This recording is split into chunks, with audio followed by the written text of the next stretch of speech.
Right, a very good morning or afternoon or evening, even to everyone who's watching this public section of my one-to-one with the Chief Constable. We hold this, like I said, every month, but it is not a replacement for the other very, very frequent communication that the Chief Constable and I have around Bedfordshire Police and the accountability and updates around delivery for local people around policing. But I think it's an important part of what I do and what the chief does, so that the public can actually have a direct correspondence with the chief with some of the questions that they've sent in. Some of the questions that I'm going to share, that I'm going to ask ask the chief, have been sent in by members of the public. And I think for the first time as well, by the way, Trevor, you'd be pleased to know we had the highest ever number of questions come in, to the point where I don't think we're going to get through all of them. But everyone who wrote in, we will send them a written response from my office, from you. So we try to get through as many as we can during this session. And some of the other questions are born out of my time in the community, speaking with local people, and things they would really like some clarity on. So rather than me giving them those responses, because many of them are operational policing matters, I think it'll be better coming from you to them. My name is Festus, and I'm the Police and Crime Commissioner for Bedfordshire. Trevor, would you like to introduce yourself, please? Yes. Hi, everyone. My name is Trevor Rodenhurst, and I am the Chief Constable for Bedfordshire Police. And the first question that I would like to ask, so I've had a number of people, Trevor, um, come forward wanting to volunteer to help the community team in Leighton Buzzard at Bossard House. And I want to thank you for supporting the commitment that I made to opening a hub, an estate effectively in Leighton Buzzard, for the community police officers so they can move out of the fire station. So I'm glad we now have that in place. It is operational. And I think we have some response officers who are working out of there as well now, once they touch base in Dunstable, where they start off. Can you just give us some idea of how anybody who wants to volunteer in that building, how they will go about doing that, or what the process could possibly be? Yeah, I mean, here and now, just listening to the question, Commissioner, I won't sort of problem solve the answer, but what I would suggest is, there's clearly now a really good relationship between the local police team, the local authority, and residents in the area. The hub's open, which is great. So I would say I will ask Chief Inspector Jim Goldsmith, who is responsible for the community policing in that area, to arrange a meeting, and we'll invite individuals who might want to volunteer their services, to see how they can help and contribute, because obviously we work closely with volunteers in many areas, and I'm sure Yes, there's a way we can yes. do it in Leighton Buzzard. And incidentally, I bumped into the mayor for Leighton Buzzard only the other day. I think we were both at a similar event, and he was speaking to Yes. me how positively the current working relationship is with Bedfordshire Police in Leighton Buzzard. Yeah, I think that I was with him with Kevin as well at the Holocaust Memorial service, and it was really good to hear some of his positive feedback. But of course, there's still the demand, and people want to see more policing, more visible policing. I just reassured him that the plan is to have all the community teams to at least a 95% capacity by end of March. And are you still on target for that? Yeah, I gave commitment, that we would be at 95% by the end of March, and we will be at that. And indeed, I'll expect us to be at 60 by the end of this month. So in the next 3 days, and that's just Super. in the hubs, doesn't include all the other teams that contribute to the overall community and policing effort across the So, county. so to just explain that for the public, so you have is it the 67 or 77 So we that have, you can, yeah, the 67, that's going to become 77, but at the moment we work to the 67, but at the end of the year we'll click that into 67. That is just police constables in the yes, different geographical hubs. They're complemented by, in the region of 50, police community support officers. But under the overall banner of community policing, which I should say is less than 10% of the total of the, or about 10% of the total of the organisation. We have community enforcement teams, separate resources at the airport, with a whole group, the rural team, which by the way is up to full strength of Yeah, officers. which has never happened before. I was told by the sergeant, I think it was last week. So Yeah, they're part of the community team as well. yeah, they're part of the community policing effort. They fall under the same command and they take the same approach. But obviously, those teams, I just need to emphasise, are not the totality of policing Yes. or the individual.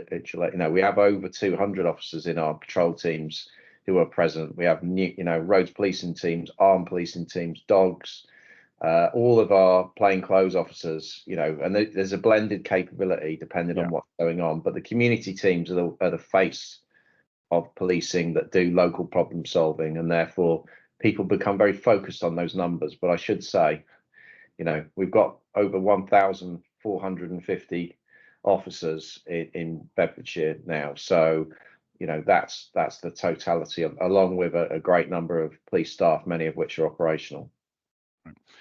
The next question that I have is, it says, so what is Bedfordshire Police's plan for dealing with antisocial and dangerous use of vehicles in Bedfordshire, especially car meets? Please provide details of any enforcement actions taken by officers in the last 3 months at car meets. Now, this is my question to you. Obviously, on the back of our conversation about the incidents in Flitwick and Amtill area a couple of weeks ago, I have touched base with some councillors since then. They've told me that they are not aware of any recent incidents since the publicity that we gave to that. But I'd just like to get, from an operational point of view, your plans for dealing with this, and also any enforcements that have happened, just to reassure residents that your officers do something about this. Yeah. So it's us and the local authority, to be fair. So there is Okay. a public spaces protection order that local authorities can apply for, and there's currently ongoing proceedings or the build up to procedural steps to gain one of those. So we've got a few main locations in the county that we know this has happened in recent times. One of the main ones is the M1A5 link road. There's now a camera there to help deter that, and if it occurs, to capture evidence and intelligence. But the main thing is we want to work ahead of planned meets, because actually, there are groups of car enthusiasts, and many of them, Which I am one of them. yeah, and so this just needs to be done with notice and in a way that doesn't turn into antisocial behaviour. And there are instances where this has worked really well. So we had operation. I haven't got all the operational outcomes, but the one that comes to mind is Operation Monochrome. We had lots of intelligence stating that Central Beds was going to be descended upon by multiple sort of skidder groups, as they're known. And the organizer was issued a community protection notice warning.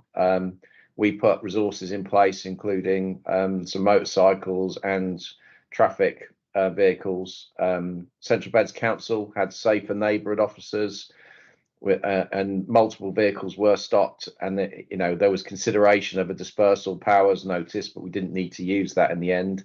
Okay. But one example where we're trying to influence this, so isn't the police necessarily against individuals, is so there's Beds Modified. There is a group of car enthusiasts, and the organizer runs a business supplying car parts for people who want to modify or improve their vehicles lawfully. And they've been meeting at a particular retail park for many years without issue, and we have a good relationship with them, and they sort of steward their meetings. So that's the way I would like us to go. Yes. Clearly, it will never always work in that way, and therefore the work we're doing with Central Beds Council, because it seems to be a more prevalent problem in that area. Excuse me, my phone is going. So we are putting things in place. But that being said, there's other things that can be done, as we both know, including traffic calming and things that design out the attractiveness to kind of want to use vehicles in a certain way. And indeed, we're now working really closely with the road safety group, you know, and are designing out crime officers, you know, to help ensure that new estates aren't designed in a way that encourages vehicles to be used in a sort of, you know, racing type way. So with the PSPOs, the public safety protection orders, is this the one that means that it is possible to actually ban car meets in the whole of a location? Yeah. Yeah. Okay. But you obviously need to provide a good case for that. Yeah. So that's an ongoing work. And when you say ban car meets, you know, there's a difference. Well, the illegal car meets. Yeah, Yes. it's the driving in a particular way that's the problem. Yes. Yeah. Right. So can I get an update on this probably next month? I think this is something that you're doing that's been done with the local authority. But it'll be good for us to get an update on how that is going over the next couple of weeks, please. That would be great. Yeah, no problem. All right. Thanks. Second one, has Bedfordshire Police been involved in the investigation of any post office sub postmasters or mistresses as part of the Horizon scandal? If yes, and in light of the new evidence now emerging, does the force have any role to play in supporting the victims who were wrongly arrested, charged, and possibly convicted of a crime they did not commit? This was from a member of the public. Yes, so to the best of my knowledge, the post office obviously had its own investigatory powers and therefore had its own department, and therefore it led on the investigations. But in terms of the scandal itself and the now response to it, there is a Metropolitan Police led investigation nationally. There is a meeting today, in fact, just to coordinate the response to that. To my knowledge, we don't have any victims to date in Bedfordshire, but that isn't to say they aren't there and that they won't come forward. I think that the purpose of a meeting today is firstly to see if the Met needs support, but also probably to coordinate the response to victims locally. I don't want to prejudge that, but so there is a coordinated policing response in answer to that person's question, Commissioner. But if it did transpire, because obviously as these things tend to happen on some occasions, when an injustice starts to get more publicity, victims have a bit more confidence to come forward and speak about what's happened to them. Should the event happen that someone in Bedfordshire was a victim of that injustice, that was referred to as probably the biggest miscarriage of justice in British legal history, at least in recent times. Can residents be assured that Bedfordshire Police, and obviously the victim services in my office, I can assure them of that, will support them as best as it can? Yeah, so I think come forward to us, and we'll make sure that they get properly connected to the investigation. Okay, good. So this is my question. I would like to get an update, Chief, on the force recruitment, retention, resignations, and retirements and dismissals. So 5 things: recruitment, retention, resignations, retirements, and dismissals over the last 5 years using the most available data. And how do you anticipate this to change over the next few years in line as part of the strategy to deal with the slower pace of recruitment? And by that, I obviously, when I got elected, one of the key things that I pledged to do was to continue recruiting more officers. I think we've got the highest number of officers we've ever had on record now. But another part of my commitment was around retention. And I think if you remember, one of our first conversations when you first became a chief was, well, we want to get the numbers in, but I really want to make sure that you and your senior leadership team are working hard to retain more of the officers that are being recruited. So it would be nice to get an update on that. But obviously, we are going to see a tapering down, or slowing down rather, of the pace of recruitment. Not at the pace that we've had over the last 3 years, even though we're still going to keep growing, but it won't be at the same pace. How does all these affect the strategy of the force for growth moving forward? A nice straightforward question there, then. As always, Chief. Okay, I'll give you some headline figures and then have maybe a general conversation about it. So, okay. I think our challenge here was that too many people were joining us and then leaving, because when you try and recruit lots and lots of people at the same time, because there was huge growth at an accelerated pace for the size of the force, that made it harder to nurture people as they entered the organisation.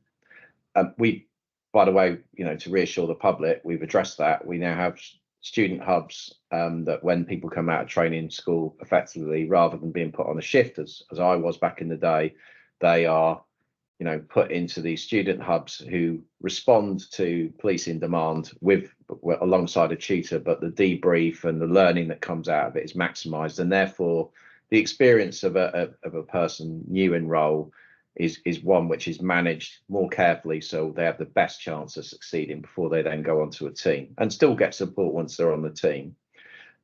So we have gone from a position of having a high attrition rate, which quite frankly was hurting us and didn't serve the public well, and certainly to give you an example, so but also it wasn't just a high attrition rate from that point. We also have to look at when the recruitment drives in the past, so 30 years ago, so we did have a number of people retiring, and we've done something about that as well. And also, there have been some dismissals from this force, and I make no apology for that, because where someone is way below our standard to the extent where they, in my view, aren't fitted to be a police officer, then we will do all we can for that person not to remain in policing. So in the last 5 years, I think it was what you asked me. So since 2019, while we're talking, I've just pulled up the latest data that I have available to me. We, in the rolling 12 months, we lost 478 people. That was a combination for all reasons, even transfer to to other parts of the country. Is that over the 5-year period or in 1 year? Over the 5-year period. But if we then go to, for example, in the current rolling 12 months, we have had 135 leavers for a combination of retirements, transferees, resignations, dismissals. That's an attrition rate of 9.7%. The force has always been, for a long time, for many years, more than 10%. And in fact, in the preceding 12 months, it was 11.1, which is too high. Which was above the national average, from what I could understand, if not one of the worst, actually. It was indeed, which is why this became a priority, why I had to divert frontline resources into the student hub. So now it's at 9.7, and the latest data I have was probably, it's not bang up to date, but it's not far off. So, but based on that continuing to fall, I think that one of the stories to the success of the force is we continue to get that 9.7% to reduce. There is always going to be an attrition rate, because policing is for everyone, and quite frankly, some people do not find that out until they're doing it. However, I think we can still make more progress. But given that we've now got a lower rate than we've had for many, many years, and it's continuing to drop, I feel very positive. And I comparatively to other forces, we're in the right half of the table now and going in the right direction. Because I remember when we had this conversation a couple of months ago, before you came up with the brilliant idea of the student hub. Of course, we had the SDOs, the student development officer model back then. I knew many of them were very overworked. The new recruits who were coming in were not getting as supported as they probably could do. And I remember doing some research and seeing some data that showed that Bedfordshire Police was actually at the very bottom in terms of attrition. Yes, we had a very young age profile, and a massively growing workforce, but the rate at which people were leaving was just, one of the worst in the country. So I'm really reassured now, thanks to the student hub that you came up with, and the other cultural change within the organization. We're seeing more people staying than leaving. We've got retirement is also among the lowest, if I remember rightly, from the data we've got now. I think the second or third lowest in the country. Yeah, so if you look at our total leavers, I said 135 in the rolling months. 12 months. 65 are resignations. So that's the real number that we're focused on Yes. bring down. However, some of those were retirements. And we've had a high number of retirements because of history in terms of when recruitment, that has changed. So this year we're expecting a much lower level. And incidentally, we've introduced for a period of, certainly be reviewed, not on the 1st of April this year, but the 1st of April next year, where we've removed the pension abatement. So if someone wants to retire on a 30 plus, they can take their pension and be reemployed. So that effectively encourages retirement. People can otherwise could retire, could actually stay a bit longer.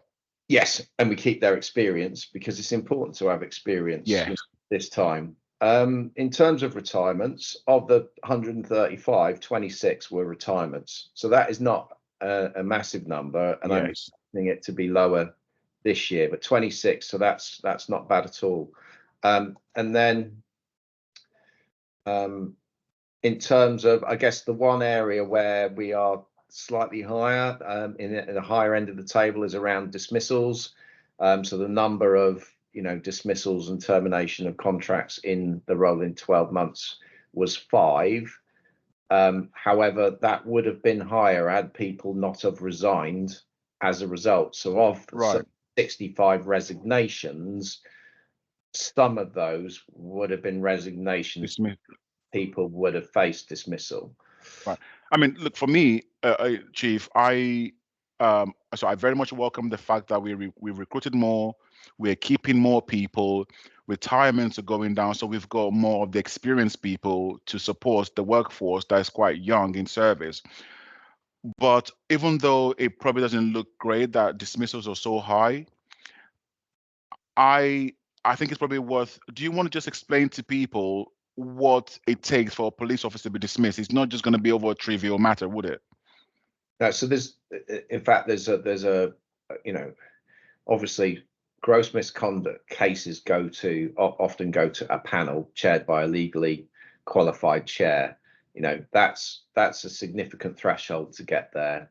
In certain situations where the evidence is indisputable, and or there's an admission, that can come before me for an accelerated case hearing, and therefore that's a speedier process. And I've had a number of those, but also in the case of student officers who are in their first 2 or 3 years, depending on which pathway they're on, there is a regulation which allows a chief to dispense with the services of someone who's not fitted mentally or physically to be a police officer. And again, that is a tool that we don't use super regularly, but it is used in appropriate circumstances. But we obviously do all we can to enable someone to be successfully, but that is a tool that is used as well. So it's a combination of those things. Right. So I mean, I guess to just kind of sum that bit up, how confident then are you, Chief, that in terms of that high dismissal rate, that the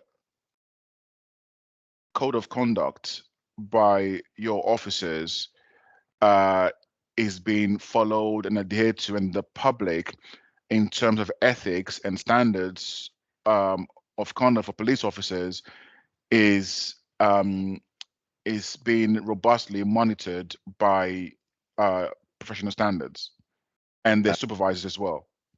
Well, so firstly, don't forget, as I said earlier, we've got over 1,400 officers, we've got 900 police staff, and we had 478 leavers in the last 5 years, and yet our numbers have grown. And so you can see we've brought a lot of people into the organisation. So we're not talking massive numbers, albeit, as I say, we are at the higher end. My view is, if you get the culture right in your organisation, then people are more likely to come forward when they identify a colleague doing wrongdoing, and therefore I take confidence in the fact that things are being reported where they should be, and again, the public are being responded to positively when that's identified external to the organisation. So, I think it's an important role that chiefs hold in terms of ensuring both the culture's right and the response when we see those things is indeed correct. And just lastly on that particular one, I remember someone messaging me They're probably a current or an ex-police officer saying that the police officers being on restricted duty because they're under investigation by PSD, which is Professional Standards Department, uh, and how long it takes for these officers who are on restricted duty or they've been suspended pending an investigation, how much that is costing Bedfordshire Police. Um, do you have any thought? I know this. I haven't, sent this question to you before. I think we've discussed it, but is there any thoughts on that? I mean, how many officers do we have in Bedfordshire at the moment who are on restricted duty that you're aware of? So, well, suspended. I'm less concerned about the restrictions, Commissioner, because if you can have, we can put a restriction in place that still Yes, gives right. More suspensions. Yes, suspensions. work. So, in terms of suspensions, we've got 4 officers who've been suspended for within 6, up to 6 months. 3 who've been suspended, an additional 3 suspended between 6 and 12 months. And then more than 12 months, I've got 5. However, I think at least 4 of those 5, which you say that's a long time for this to be looked at. Yeah. There is a criminal element, either with CPS for a decision or on its way to court. And therefore, that is the timeline of those events, that inevitably makes things longer if there's any suggestion of criminal conduct, in which case the legal timeline for a criminal scrutiny that follows has to be followed, and you can't interfere with justice by sometimes taking disciplinary action in advance of that, although in some cases it is possible. Right. Okay. So whoever sent that question, I hope they have they got the message, and that's 5 over 12 months out of a workforce of nearly over 1,450. Yeah, so 12 officers out of 1,454. So I was looking at the who over 12 months. Oh, sorry, no, over 5 over 12 months. 5 over 12 months. Right. Okay. Which isn't a big proportion, and bearing in mind the threshold for conduct, the starting being suspended, it's the low, the outcome, the high bar, but in that process is a fairly low. And I get that, and I think the public will quite rightly expect that if a serious allegation is being made against a serving police officer, that very strong safeguards and steps are put in place to prevent them from being able to exercise their police power. So, okay, that's fine. The next thing I want to ask you is a member of the public who's still with question number 5, by the way, that I'm going to go to now. What reassurance can you give residents that you, as Chief Constable, are not under any potential influence, or that the PCC does not interfere with your operational independence as a police officer? I suppose the problem is missed out the word any political influence. So that was missed out. So I'll just read that again. What reassurance can you give residents that you, as a Chief Constable, are not under any potential political influence, or that the PCC does not interfere with your operational independence as a police chief? Yeah, well, I think I can give that assurance. I'm pretty confident sitting here that we have an appropriate relationship.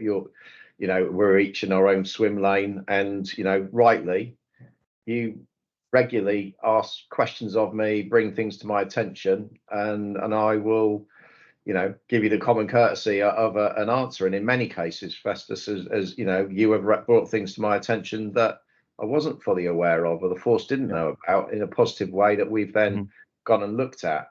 In some instances, as we know, there will be times where there is more to it, or indeed whatever the issue is, in the moment of the day, it's not something that is necessarily stacked up against everything else. So I think it's fair to say I am able to give the individual that asked that question that assurance. I think in terms of the direction of the force, that's rightly something that you have an influence over through the police and crime plan, etc. And in terms of the design, the operating model that we put in place, you know, that whilst that's mine, I share that with you. That's a professional Yeah. relationship between the two of us, because you know, ultimately that costs, you know, will be what the budget is used for. And in terms of, but the day-to-day operational delivery, that's all mine. Yeah. And, you know, whilst understandably you're, you know, visible around the force and the county, when it comes to an operational question, you bring them to me and they don't go to my people. And you know, so in that sense, in terms of us, I'm really comfortable that there is no inappropriate interference, I think, which is what the question was, or pressure indeed. Yes. Yeah.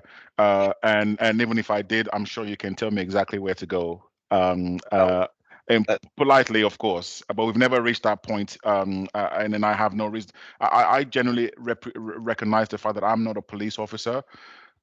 Despite my very tiny experience of being on the front line, I recognize that you, as a chief and other chief constables, you have the operational responsibility for delivering a service to your communities. And it's important that anyone in my role respects and appreciates that.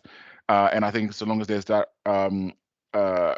swimming in your own lane, as you quite rightly put it, uh, there wouldn't be any issues. But I am aware of cases in the past, probably in the first iteration of PCCs, where I think some PCCs did cross the line, and things got very messy.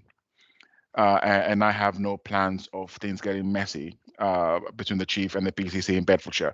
So whoever sent in that question, I hope that gives you some reassurance about how the relationship works between us. So just to clarify, and I think Trevor, the student hub uh, innovation is an example of this. I come to you about the issue of attrition and retention. I don't tell you how to fix that. You go away, you come up with a great idea, and then I think I actually talked to you about how much it was going to cost, and how much money was going to have to be found here or there to make that unit work.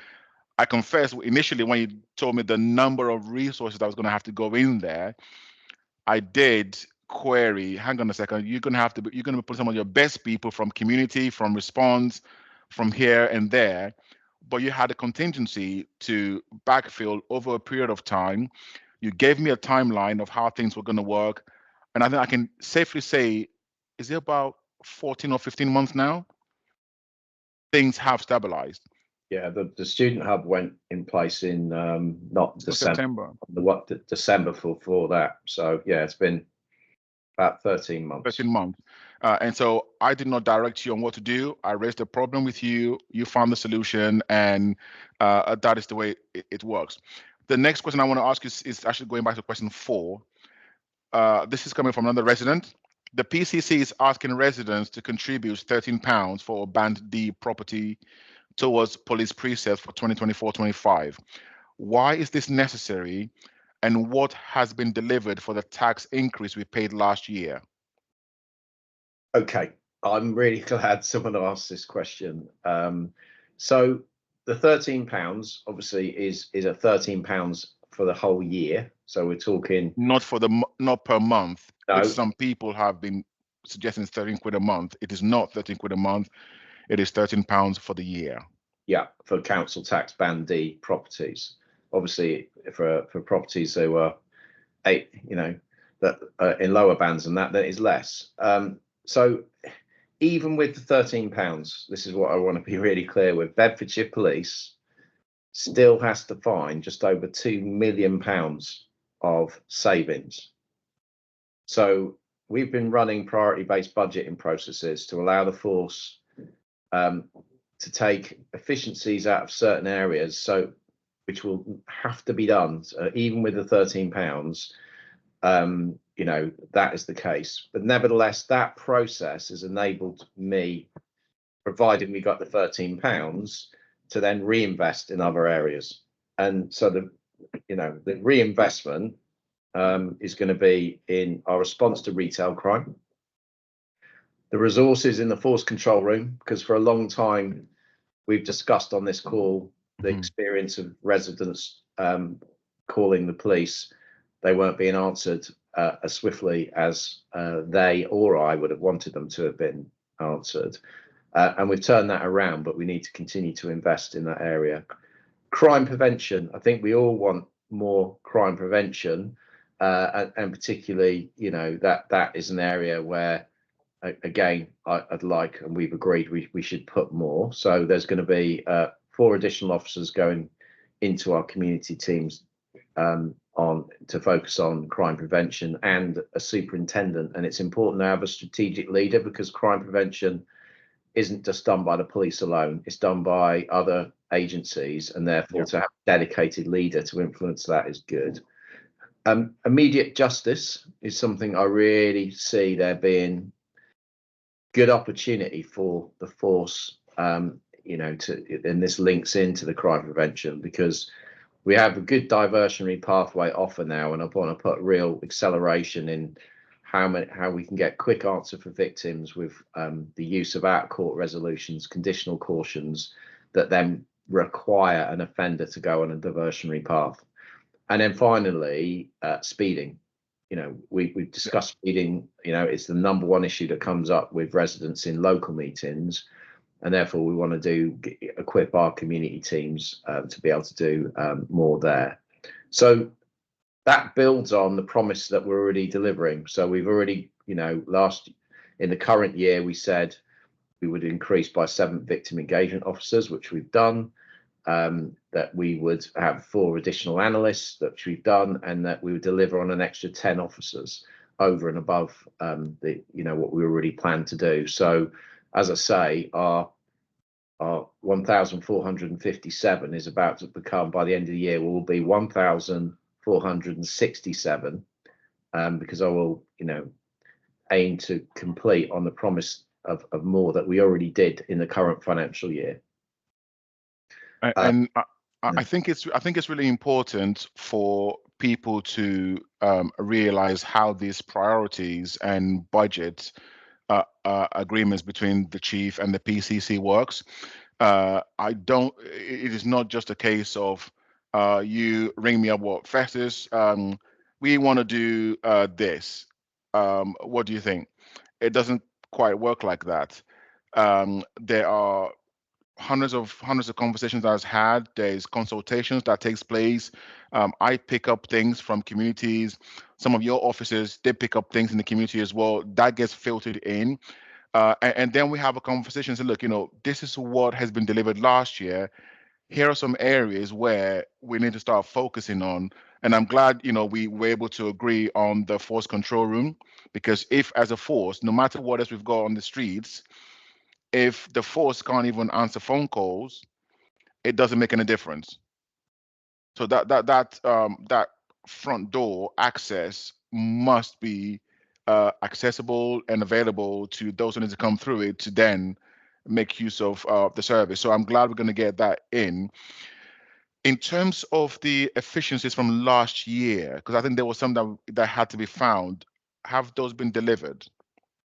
Yeah. So our in terms of this year, we that was already planned in the previous year's priority-based budgeting and financial planning. So we're on track to deliver this year. Okay.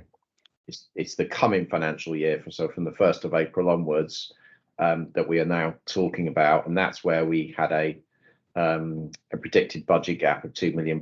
But again, as a result of our priority-based budgeting process, we know how we are going to find that. Without the £13, that would have been more, and then it would not have been possible to maintain service and reinvest in other areas. Which is what I was going to ask you. So if, let's say, so we're going to the police and crime panel next week, I think it is, to go over the budget. They get to vote on the budget, and assuming they do not support my budget proposal to increase the police precinct by £13, and then it gets reduced by, say, 1p or £1, for example, what impact does that then have for you being able to deliver on those things that we agreed needs to be delivered? So around retail crime and the use of technology and the prevention and speeding, what impact does that then have on the force? The impact would be, I would only deliver the officer increases that are in line with the police uplift grant, because I have to do that. And that would still leave me, for every pound less, that would be £250,000 additional pressure. So the only place I would be able to go to is police staff professionals. Now, we talked about a minute ago about victim engagement officers, about data and about control risk staff, about PCSOs. Now, I don't want to have any of those listening to this to be, concerned at this time, but those are the kind of areas that I would have to look at. And all that then means is you have to replace those highly skilled professionals with police officers that you recruit, put on the street. So, it would be a double whammy, because we'd lose experienced people who are good at their roles, replace them with less experienced, and remove visibility from the streets.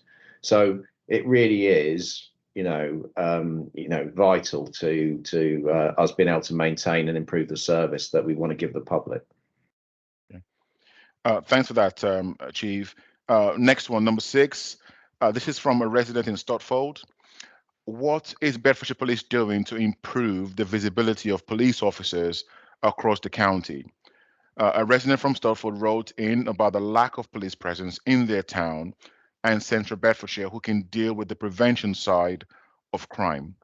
So again, it's about visibility, and policing in the rural and market towns as well. What is being done to deal with this? Okay, so by April, we were talking about the attrition rate earlier. I'm going to give you a few key things to answer that resident's question. So by April, we'll have about 100 less students than we had in a year ago. But we'll have the same number, if not slightly more, officers, which means that because the students is significantly reduced, my actual experience, people who are fully operational, independent, qualified, I have more. So will automatically be populating teams at the moment in the main that have been short on numbers. That's enabled me to increase those in community policing, as we said, to 60 in the hubs of PCs by the end of this month, and up to 95% strength by the end of the financial year. So there's a visible presence there from dedicated community officers. There will be more independent officers in our patrol teams and other teams. And on Wednesday, we go live with what we call Right Care, Right Person. Now, that means, on average, we spoke about this before, so I won't go over the whole thing, but on average, per month, we will deploy to 500 less incidents involving a concern for welfare than we currently do. And that will give more available resource to respond to the things we want to see policing do, such as preventing and detecting crime and responding promptly. So all in all, when you add all those things together, you will start to have a visible presence. Will that be, necessarily felt every day on the street of Stotfold? Well, it's fine margins, but nevertheless, it doesn't matter where you are in the county. If you call the police, you should be answered quicker. We should get there quicker, and there will be a few more of us. So, that is the plan. Very much linked to the attrition conversation we were having earlier. So, if I'm hearing this right, we're going to have more officers coming out of the student hub, allowing teams with vacancies now to actually have some of those being filled.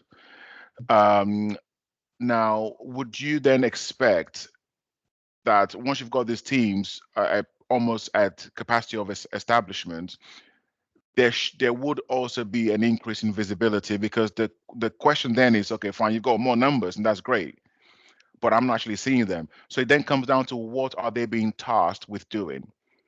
Because if they're being tasked if they end up, being stuck in a car, just driving all over the place, as opposed to doing foot patrols, dropping into local shops, dropping into a local town and parish council with a town clerk.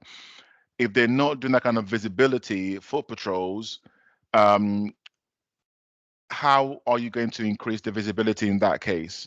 Yeah. So firstly, when your community team's fully populated, it makes it much easier to be at pre-advertised places where you the engagement with communities, to be able to have, be visible at certain times, maybe not necessarily, it can be a supermarket or places where in advance the community know we're going to be. So there'll be that visibility. There will be more deployable asset on the streets to respond when we're called, and therefore, when you add all of that together and we're spending less time going to things you don't need the police for, that will provide more ability. And I'd encourage that resident to reach out to his community team, and find out when they are going to be present. And I incidentally don't live in Stockport, but I don't live very far away in a similar sized village. Will certainly be, doing my own bit of so the chief will be going on foot patrols, is that right? Well, I was on. You have done. I have seen it. Yeah, a couple of weeks ago. Yeah, and you were wearing gloves though. It was cold, very cold. I was going to ask something as a follow up to that, but no, it would be really good to see what visible difference once right care, right person comes in.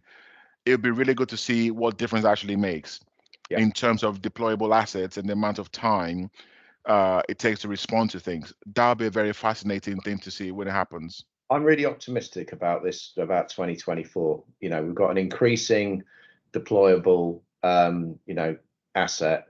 We're going to be diverted to less things we shouldn't be going to, and we're going to be investing in things that makes us, gives a better experience. If you're answering the phone quicker, therefore able to deploy your resources quicker, you add all those things together and you start to get a more consistent quality service. Okay, well, I look forward to tracking the data on that in probably about 2 or 3 months' time. Even that kind of probably takes us towards the election period, but the job still continues regardless. So it'll be good to just monitor that. So I look forward to getting some data on that once it starts. Next question is from a resident in Cranfield who wants to know if Bedfordshire Police can support the use of average speed cameras in Cranfield, similar to those that's in Bedford Borough. Who is responsible for the installation of speed cameras, average speed cameras, and what role does the police play in keeping our roads safer?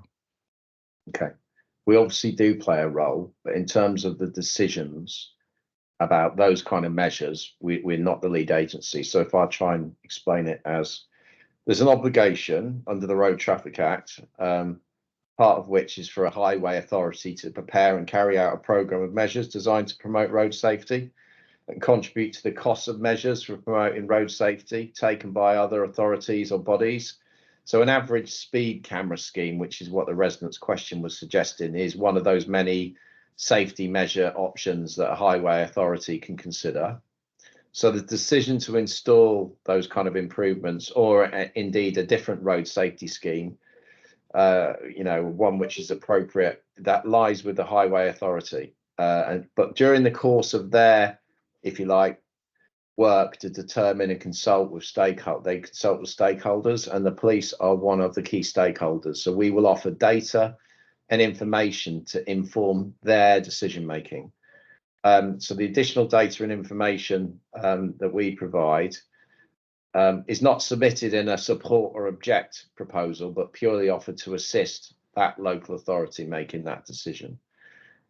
Obviously, if they are installed, our camera tickets and collisions unit will be the enforcement body that will then process those. But that's in addition to our own handheld speed guns and camera vans, which we deploy. But we deploy those primarily to where we see a danger, and have things that are accidents or near misses occurring, which draws our attention to. And there's some well-known places that we tend to use those successfully at. Right. So in terms of the CTC, the cameras, tickets, and collisions department, so Bedfordshire Police will process any enforcement that those cameras capture. Is that correct? Yeah. So we will process a large number. We have not all of it. A limited number of court spaces available to us, albeit a lot of people go on the diversionary courses, right, the result of speeding, as you know. So we do not process the totality of it, because where there are cameras, for example, which have very low instance of breaches of the limit going past them, then we don't automatically process all of them, because there is a limit to the number we put through. But that is regularly monitored and updated, and so I wouldn't want any member of the public to think, Yes. I don't need to worry about this camera because it's not on, because it may well be. Yes. So you don't want to take the chance. Okay. That's Thanks for answering that question. Is there a Bedfordshire Police customer experience strategy in place? The resident who wrote in on this particular question highlights the difference between customer service and customer experience. Is this being monitored by Bedfordshire Police in light of HMI and the Cook's recent public statement about public trust in policing? Please provide an update on plans for customer service. Well, this is my addition to the question.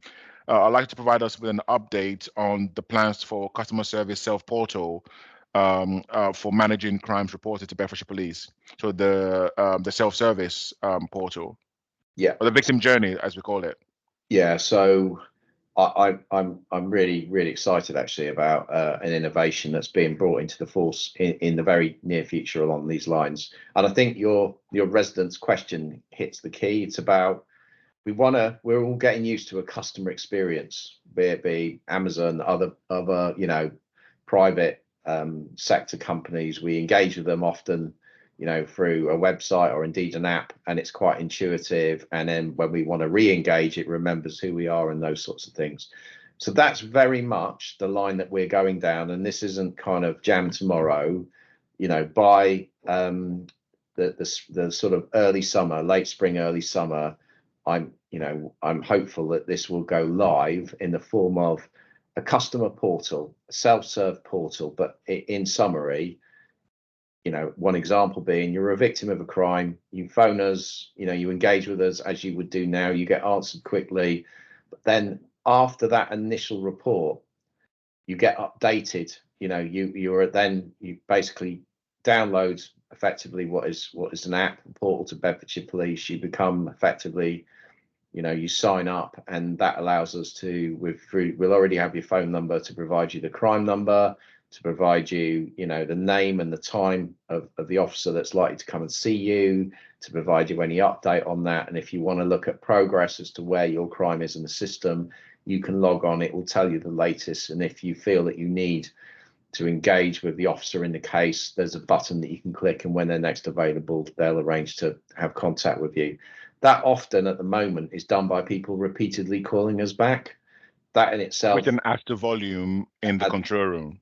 Yes, that in itself clogs things up. It leaves people waiting, and also that's then, mixed in with people who need to get to us more quickly. So, all in all, that question is one that is an experience that we're trying to move to into a kind of, and it will be available for much more than just a crime. And in due course, if you agree, we'll be able to send push notifications to give people information. So I think that would be a real step forward for the force in terms of the contact with the public.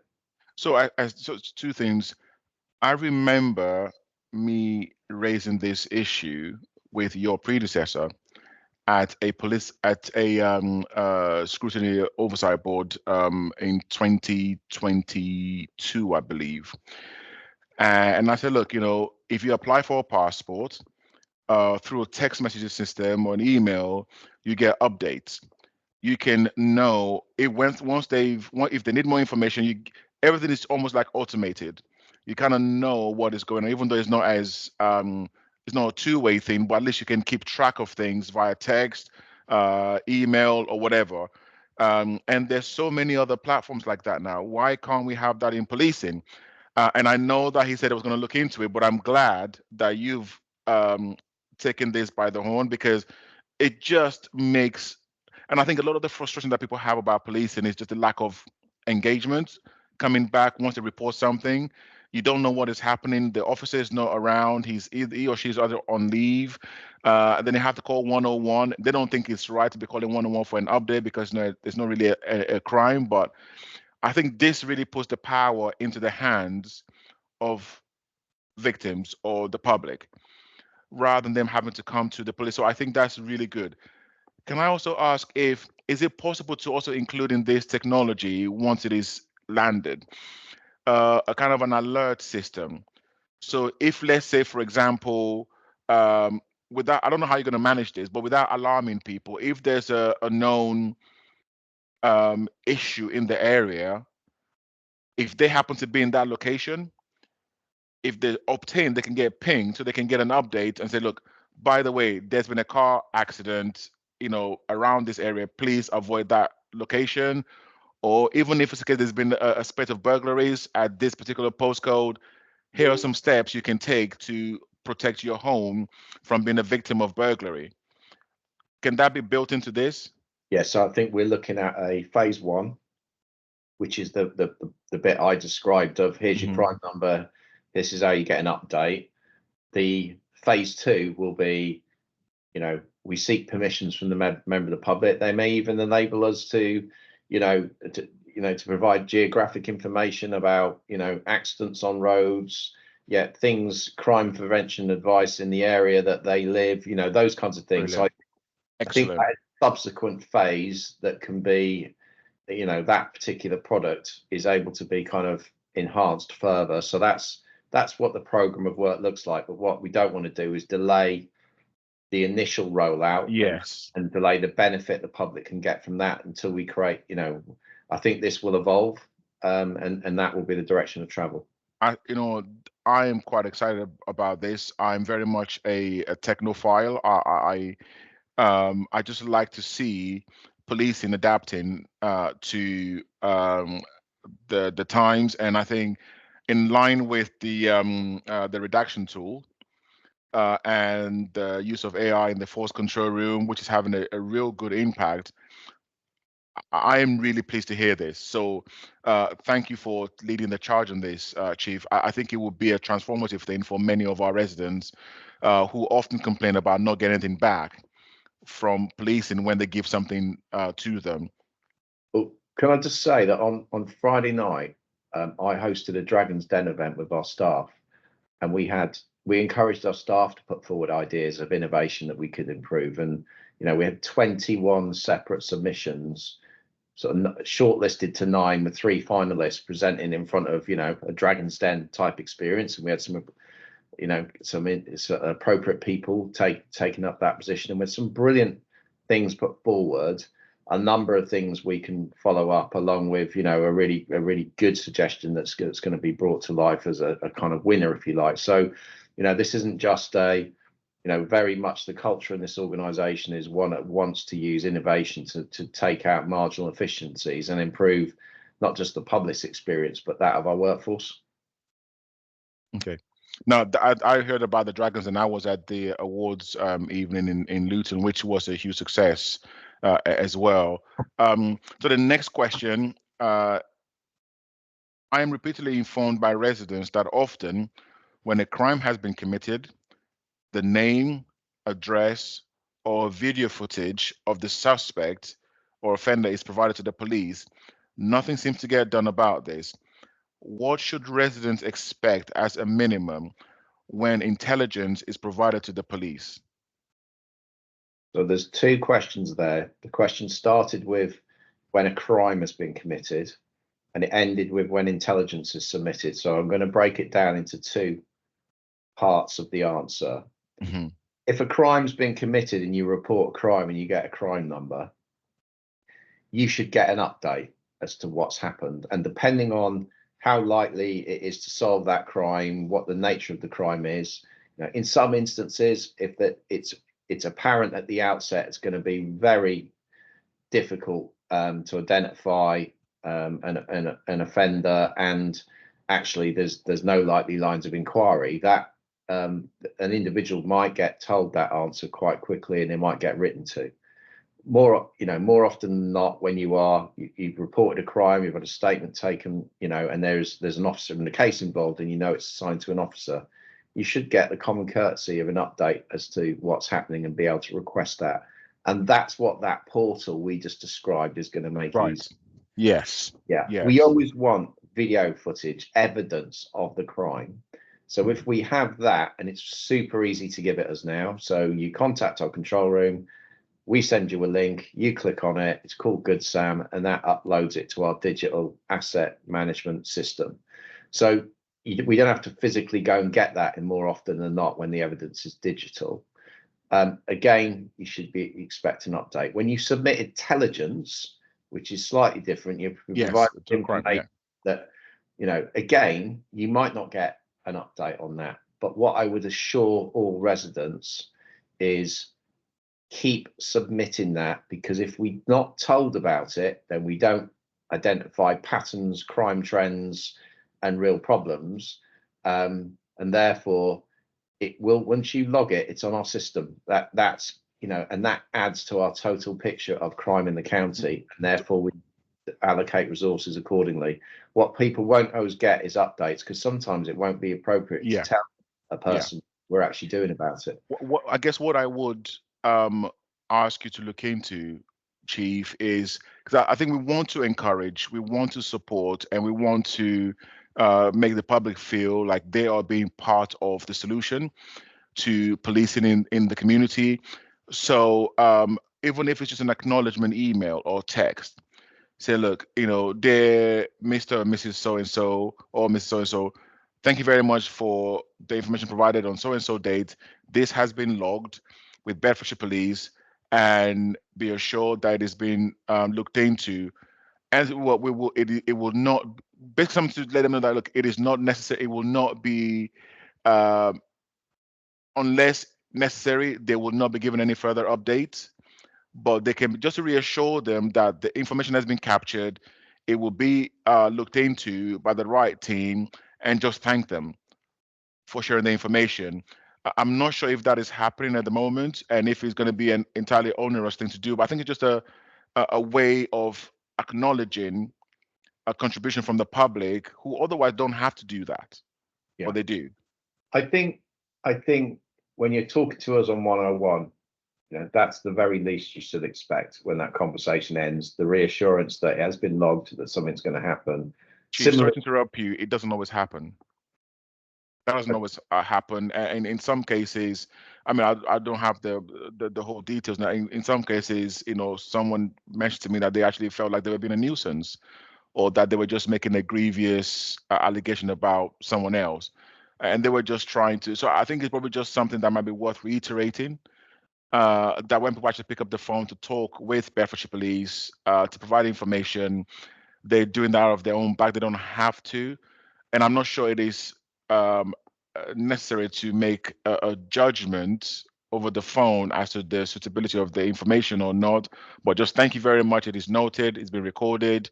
Any more information you have, please give us a call again in future. I'm more than happy to feed that back to the control room. But what I would just say in response to that is, in the build up to right care, right person, for my own satisfaction, I wanted to listen to the sort of calls. And I know we're slightly, therefore that gave me the opportunity to spend time listening to multiple calls answered by our staff in the control room. And what I was struck by was the professionalism, the diligence of the people on the phone. And I didn't ever hear, in some instances, we were talking about things the police shouldn't really necessarily be the best agency to be responding to, but I never heard anyone being sort of, spoken to in that way. Can't say it's not happened, but I'm not, but nevertheless, I will feed back the sentiment and seek some reassurance that, that's the minimum we expect. But I mean, just to kind of tag onto that again, so I have no doubt that the vast majority of the staff members in the control room are very empathetic. They appreciate, and they want to be there. And I saw some of the new recruits that will be going in there last week as well. So that number keeps growing, which is wonderful. Some kind of a written acknowledgement, which could be automated. If you have their telephone number and they give us permission to send them a text message or an email, I think it's just a nice touch. Yeah. If you can just look into that and see if there's a way of making that happen, if it's not happening already, just something for you to have a look at. I'm not asking to commit to it. No. Just consider it. I'm just thinking as we're speaking, but I actually think that the portal that we just described is a great opportunity to be able to have that connection. Yes, I agree. What we can look at is where it isn't a crime, and it's intelligence, that there is there is a response that they get. Feedback loop, yes. Exactly. Okay. Yeah. So I have 3 more questions for you, Chief. You'll be pleased to know. Like I told you, we had lots of questions this time around, and we couldn't get all of them in. Anyway, so how many police officers did Bedfordshire get out of the promised 20,000 extra officers from the government, and how many were recruited in addition to the uplift allocation? So, of the 20,000, how many did we get in Bedfordshire overall, and by how much did we exceed our allocation, because I know not all police forces actually met their target? Yeah. So this was done over 3 years. So in year 1, we were allocated 54, which we achieved.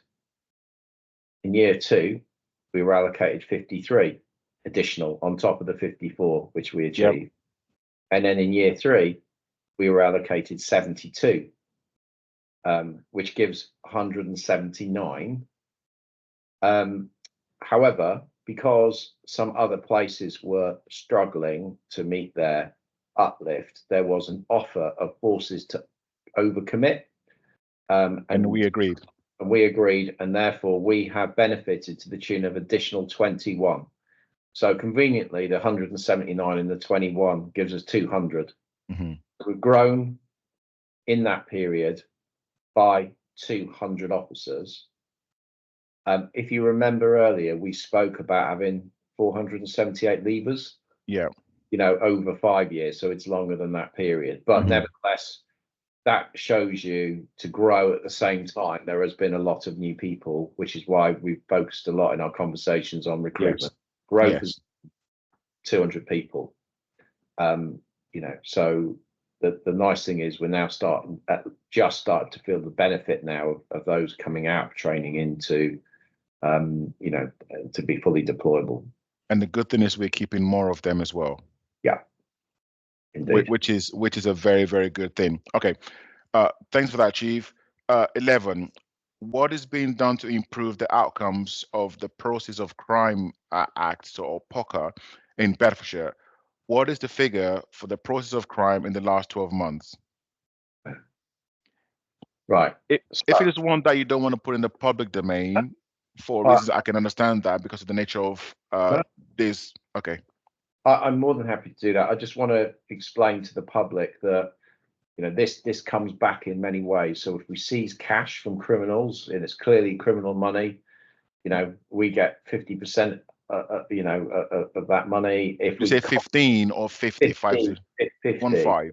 Okay. But if we confiscate their assets, and bearing in mind it's not just the cash at the time, it could be houses, villas, expensive luxury cars. We have to go through a process, and there's a lag, but we will get a proportion of that money back, but we share it between courts and CPS, and all of those funds realised together. So in 22-23, if I give you a comparison, we received, and we have a target built into our budget for this, as you know, which is £200,000 that we aim to get back at least. We got back £190,000. So that 21-22 or 22-23? 23. So if I look at 23-24 against the same target, in the first 2 quarters of the year, we've already got back 134,000. And there's 2 quarters to add to that because there's a bit of a lag in the recording, as you can imagine. So if you can just go over those numbers again. Sorry, Trevor. So 22-23. 22-23, 190,000. Okay, just about £10,000 short of the target. Okay. And then so far in 23-24, but with only 2 quarters measured, because there's a lag, it's measured by the Home Office, there's £134,000 that's been recorded due to come back to us. So by that figure, we've got 2 quarters to go. So I'm confident this year that we're on track to exceed it. Okay. I think we've had a conversation before in the past about what's going to happen once we exceed that target. I probably don't want to talk about that now because that part of it includes clawing some money back for commissioning within the community. But clearly this shows that in Bedfordshire Police is doing better at recovering assets that have been acquired by criminals, and the money is going back into policing. And do you expect this to increase the Well, following year as well?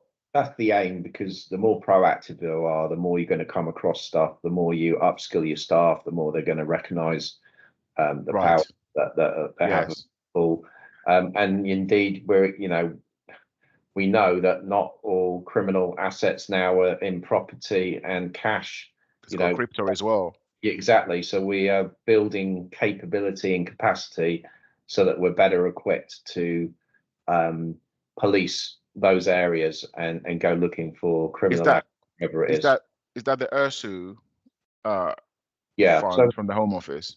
yeah. So that's a capability that will be built by our um, regional organised crime unit, the Eastern Region Special Operations Unit. But obviously, that serves Bedfordshire Police along with Yeah. six other forces. But it'll be a capability that is held for us there in collaboration that we want to fully exploit. Okay. Great. Well, I look forward to seeing the figures for the next 2 quarters. That'll be really good. The last question, Chief, it's a bit of a long one, but I'll basically summarize that. It's around a resident in Flitwick asking for more police presence in the town. At the moment, we only see police at events such as the carnival, car show, etc. The occasional pair of special constables on foot, police cars usually going up to the M1 or Tesco's for lunch, or passing through on twos and blues going. In the meantime, we have a lot of minor offenses going on, not reported in your stats, in the town centre. Drivers on mobile phones, kids doing wheelies down the high street on motorbikes or cycles, parking outside of Costa Coffee on the traffic light zigzag markings, and the vape shop. Whether that's true or not, I'm not picking out any particular business. I'm just reading out a question. All minor offenses I know, but done because there is never anyone to stop them. Hate to think about drink driving. So, are you aware of some of these issues coming out of Leighton Buzzard and even some of our larger towns as well? Well, I think you said Flitwick, but so we've Flitwick, got yes, uh, Flitwick, yeah. got a community policing team at Flitwick.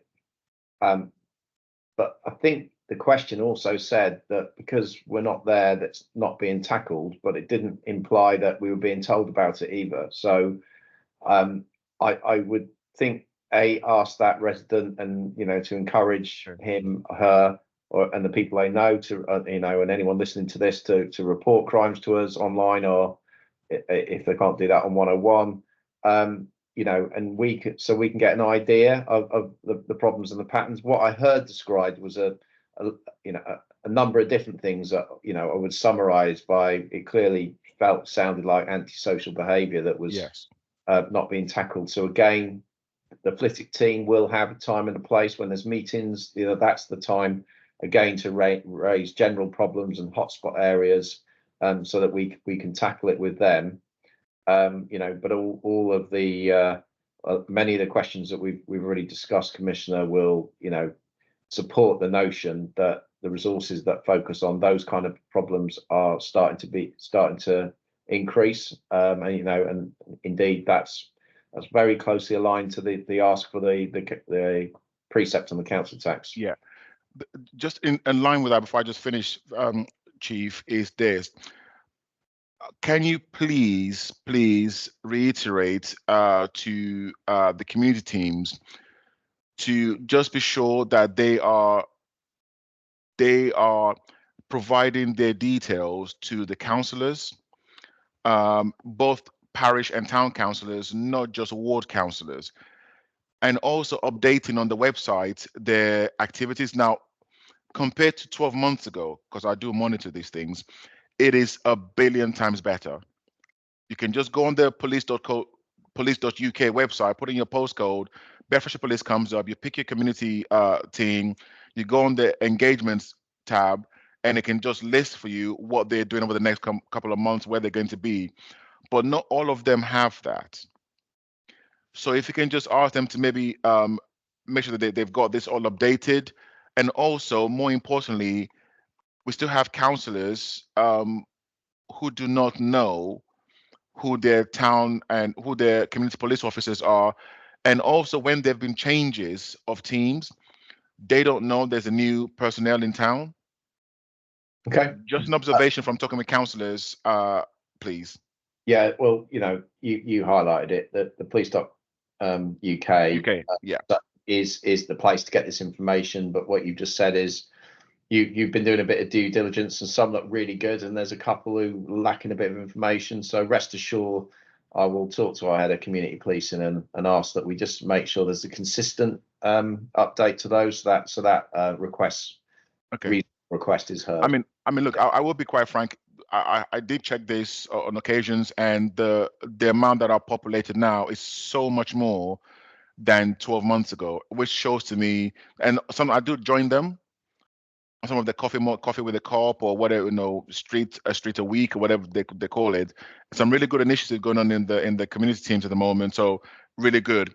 But please, just to reiterate the importance, in my opinion, I think the least that councillors should be able to have, given the fact that we've got so many more officers now and PCSOs in community teams, should expect is for them to know who the local teams are, that they've got a dedicated team. So if you can maybe look into ways of making sure that councillors, both town and parish councillors and ward councillors across the county, are made aware of who their community teams are, that would be good. It's an opportune moment, because actually the more which we're talking about is happening now. Some of the changes therefore are happening now. A good time. Yes. That's really, really cool. Okay, Yeah. so I'll leave that with you, and no doubt some councillors who are going to be watching this will tell me, well, Festus, you said the chief was going to do this. It's now 2 weeks and I still don't know who my community teams are. So no pressure, chief. No problem at all. All right. Well, look, thanks for all your we actually go through all the questions that we did pick out of the others. So and I did add a bonus one or two or three. So but thank you very much, chief. I appreciate your time, and enjoy the rest of your day. No problem at all. Thanks See very ya. much. Bye-bye. Take care.